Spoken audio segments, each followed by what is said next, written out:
Olá, seguidores da página, boa noite. Aqui quem fala é Yuris Garcês e o tema de hoje é trabalho em altura. Primeiramente, compartilha, divulga a nossa página para que a gente possa alcançar as pessoas. O que é trabalho em altura, segundo a NR35?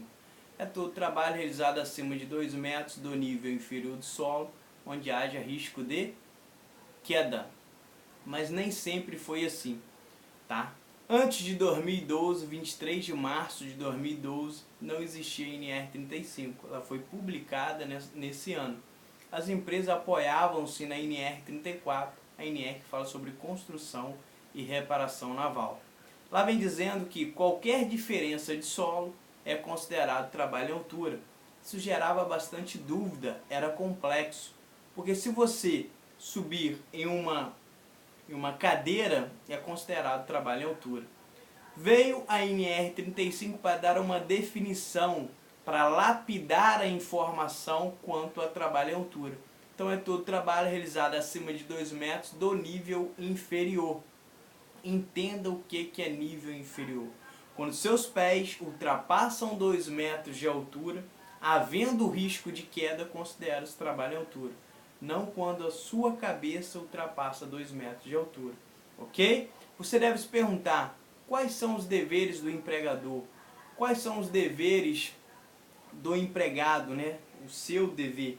O dever do empregador é te capacitar, é te orientar, é fornecer o EPI adequado ao risco, é fornecer o EPI gratuitamente. O seu dever é receber esse EPI e usar ele na frente de trabalho. É receber essa orientação e multiplicar ela através das suas atitudes. Ok? O que é um profissional capacitado? Você deve se perguntar. Qualquer pessoa pode exercer o trabalho em altura?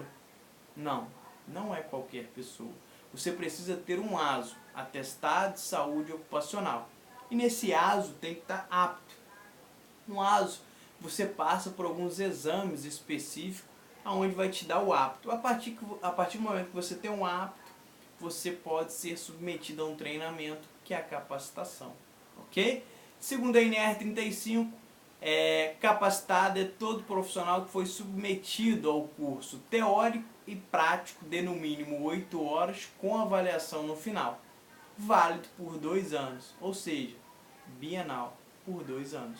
A reciclagem, passou 2 anos, eu vou voltar na instituição que eu fiz o treinamento e fazer a reciclagem.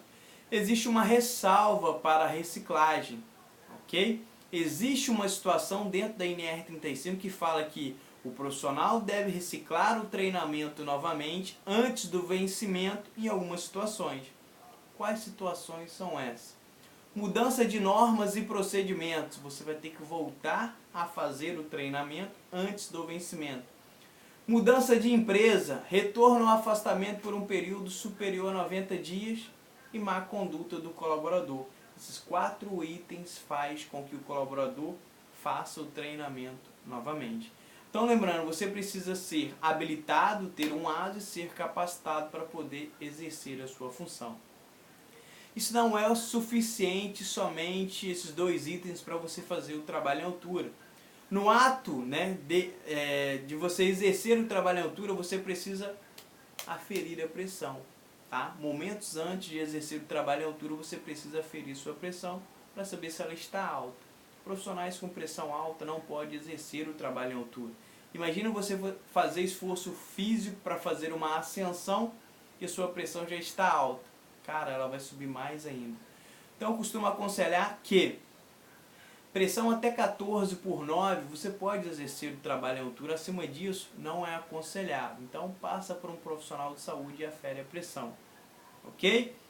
Lembrando, use o EPI adequado à sua função. Use o EPI adequado para fazer a sua ancoragem. Use o EPI de trabalho em altura. Cinto tipo paraquedista, talabarte, ou seja, dispositivo onde vai te ancorar. Use o EPI da atividade que você vai exercer em altura.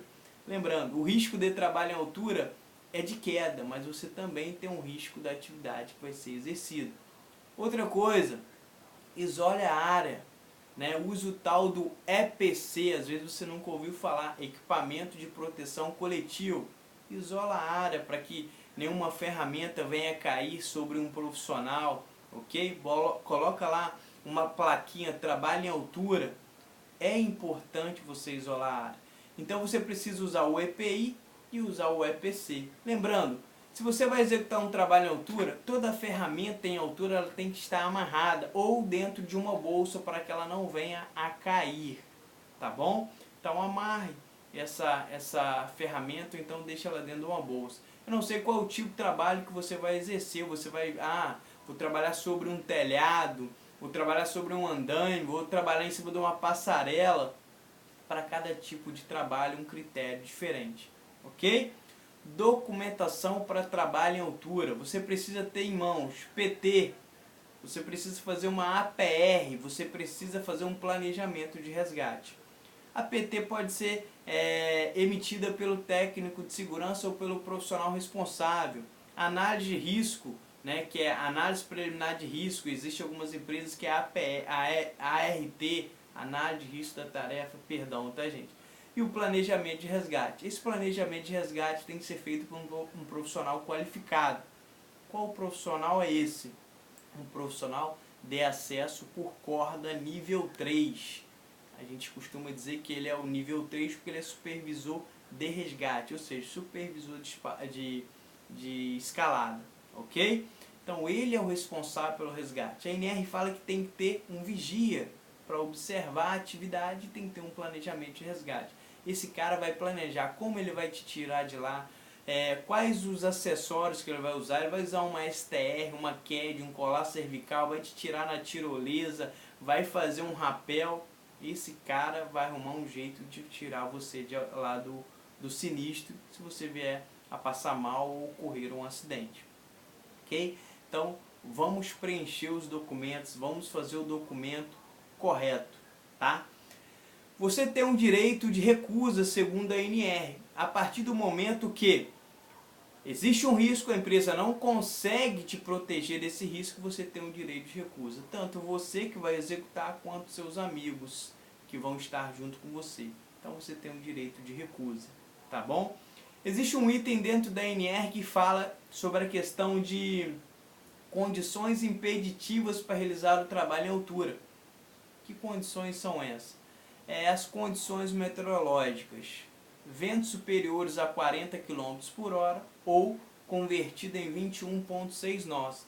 Existem algumas empresas que trabalham com a condição de vento em nós, né?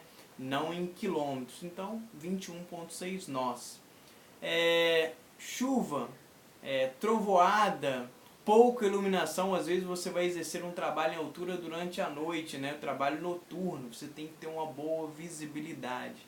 Então isso aí são condições para que você venha a impedir de ser feito o trabalho em altura, as condições impeditivas de realizar o trabalho em altura, ok? Então conheça os seus deveres, conheça as suas responsabilidades. Gente, trabalho em altura não te dá segunda chance.